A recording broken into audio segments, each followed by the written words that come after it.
Hello everyone, something different here. Orion Intel has shared some of its satellite data tracking ISR flights in the Ukraine region. The information we're going to look at today is from 20th of June until August the 30th. It's been a while since we've had a look at this sort of data. The last time is the flights planned now, which is from August until December last year. So I thought it was worth a look and a comparison to see if any new regular flights have occurred, any new aircraft being used, any new areas for patrol for the NATO flights, or any aircraft which aren't being used anymore. So this is the data from last year, August to December, the last data which we have. Now I'm going to play the last 3 months, June until August. Each aircraft type is colour coded, and I'm going to go through each aircraft and its routes soon. So you can see a variety of aircraft types covering different locations near Ukraine. Now, this shows us the routes, it doesn't show us how many flights actually took place, and it doesn't show us the days each flight took place. First, here's a comparison of the two overall. On top is last year's data, on the bottom is this year's. And straight away, you can see that there's actually been a decline of NATO intelligence flights in the region. Far fewer showing, notably around the Black Sea and Crimea. However, some of this is likely due to the Global Hawk drone turning off its transponder in the past few months. I'll get to that later. Overall, aside from Crimea though, there is a definite reduction in flights unfortunately. However, as we don't have other images from this year, I can't say if a flight reduction is solely in the past 3 months or it's been over the whole year. Let's have a look at it in a bit more detail. I'm going to look at the recent data first and then show the data for the same aircraft flight from the last year. So we get an idea of which flights are reduced and which ones have possibly increased. First up, we're going to have a look at the EP-3E. So this is an electronic signals reconnaissance aircraft, a variant of the P-3 Orion, and it's operated by the US. You can see very few EP-3E flights took place, patrolling the coast of Romania near the Black Sea. These are designed for the interception of signals, both communications between people and electronic signals. Here, last year's flight data. So you can see there has been a small decrease in EP-3 flights, but the patrol route was the same. Next, a favourite of mine, the E-3 AWACS. This aircraft you can see carried out a number of flights, some up north in Denmark, covering NATO airspace in that region, but the big bulk of them took place in Poland. Some covering the Baltic Sea and Kaliningrad, others covering the airspace around western Ukraine. Then we have some in Romania covering the Black Sea. The radar has a detection range of 375 kilometres. Let's have a look at deep states from the coverage. So, its coverage from its Polish flights, roughly, is as shown. So, providing air coverage over parts of Belarus and over western Ukraine. So, not much use in detecting missiles and drones approaching Ukraine from Russia itself, but it can track these ones which are already flying over eastern Ukraine on the way to the targets there. Here's the coverage of flights in Romania. So we can detect missiles and drones coming from Crimea towards such areas as Odessa and over the Black Sea. As we got a bit sidetracked, a reminder here of the flights from June until August this year. And here, last year's data. So there is a big reduction in E3 flights here, especially in the area of Romania. Hopefully, we'll see if other aircraft are taking up the slack in this region covering the Black Sea. The flights from Artemis, a prototype spy plane of America's which has both electronic collection and a ground scanning radar to detect tank movements. This is a great aircraft, but not too much is known about its capabilities. It's also able to gather and interpret radio signals. Not much is known about it online, but last year, a report said its sensors can go hundreds of miles out and even reach the Donbass region. So, very impressive. Its route here is along the Moldovan border and Romania, covering movements of the Black Sea and Crimea, and given its long range and the fact it can track tank movements and the like, it will be covering Russian operations in Kherson, Zaporizhia, and possibly parts of Donbass as well. So, a good bit of kit by all accounts. You can see this carried out a lot of flights.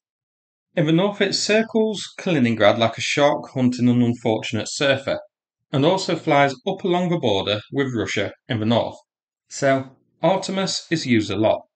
As you can see with last year's data, no major reductions in flights I'm glad to say. this is still being used a lot. Another favourite of mine here, the flights of a P-8 from this year. So you can see this maritime patrol aircraft patrols the Romanian coast covering the Black Sea and the Baltic Sea. These could track 256 targets at the same time, including objects as small as a periscope. So, these will play a key role in monitoring Russia's activities in the Black Sea. However, its role will be lessened somewhat now because Russia has effectively abandoned Sevastopol and is instead operating out of Novorossiysk, out of its range. Last year's are shown here, so a small decrease in P-8 flights down near Romania, no flights over Estonia and Latvia. So this could be that the flight transponders are turned off and they aren't being tracked in that area, who knows, but there is a decrease shown here. The RC-135 rivet joint here, a lot of rivet joint flights, some in the Black Sea region, some along the border with Belarus and Kaliningrad, some covering the Baltic regions. Interestingly, some flights go over the Black Sea itself.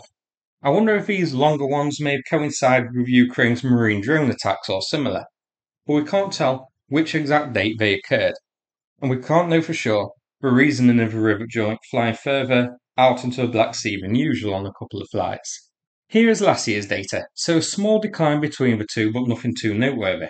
The rivet joint flew pretty much the same routes and again ventured out over the Black Sea in a similar area as seen. The RQ-4 Global Hawk here, and surprisingly, this is absolutely massive. Check out the size of it compared to the fella in the image, much bigger than I realised. As for the flights, you can see it's primarily covering the Black Sea. This is a regular route, and we see it flying here since the start of the war, covering the Black Sea and Crimea, and up here, near the coast of Russia itself. We also see Global Hawk flights along the border with Belarus and Kaliningrad, and up north near the Russian border and the Baltic. So, this has been very active the past few months. This is a high-altitude, long-range drone that provides surveillance and reconnaissance capabilities, including imagery intelligence, signals intelligence, and moving target indicators. Compared to last year's data, there is a decrease in Global Hawk flights. Now, back in June, Russia claimed to have intercepted a Global Hawk on June 27. That wasn't true. Flight data at the time showed the same Global Hawk landing a few hours later. But the decrease in tracked flights here does suggest that something may have happened. I think there was an attempted interception, which led to the US now primarily flying the Global Hawk with its transponders turned off. We do still get some flights tracked, but I think a lot of the time the transponders for this are turned off, and that's why we're seeing a decrease in Global Hawk flights from June until August this year. Finally, two from Sweden. S-100 AWACS aircraft shown here, operating out of the Baltic, and the S-102 Signals Intelligence aircraft, which patrols the Baltic, Kaliningrad, and did some flights along Poland near the Ukraine border. You can see compared to last year, the flights of these two aircraft have decreased, notably with the S-300, S-100 even. Now, a few aircraft flew flights last year, but not on this year's data from June until August. Here we see flights of the E-7 Wedgetail. These have seemingly stopped now, as have the E-8. No idea why, whether these flights are too costly to keep running, so have been cut, or other reasons such as the aircraft needing maintenance, or even them being unsuitable for the task, so they've been withdrawn from operating near Ukraine. You can see here, the G550 used by Italy has stopped its flights as well. No idea why, but these three airframes not flying now seems to account for the bulk of the decrease in intelligence and recon's flight near Ukraine. So, that's it for this video. Hope you found it interesting. In case you missed it on last night's video, I'm going to play a video from Cars for Ukraine about the handover of some equipment. It's worth a watch if you haven't seen it. The donation link for the campaign is in the description. Thanks so much, and take care everybody. Greetings, Sukhomaimus audience. Difficult last week for Ukraine. Attack on civilian objects in Lviv, in Poltava, in Sumy. Many places. That's why we cannot stop. We have to deter the aggressor. We have to deal with the cause, not only with the effect. And today we are sending this first truck for the medics. There were different bloggers who helped us, but Sukhomaimus audience, you guys were really active helping with this one. So we're sending this one to be further refitted for the medics' needs. But besides that, we also got two more trucks that are going for our superpowered trucks project. Both campaigns are still active. Both campaigns we still need funds for cars, for converting them, to bring them to the front line. That's why check out carforukraine.com/campaign. Support, and together to our shared victory.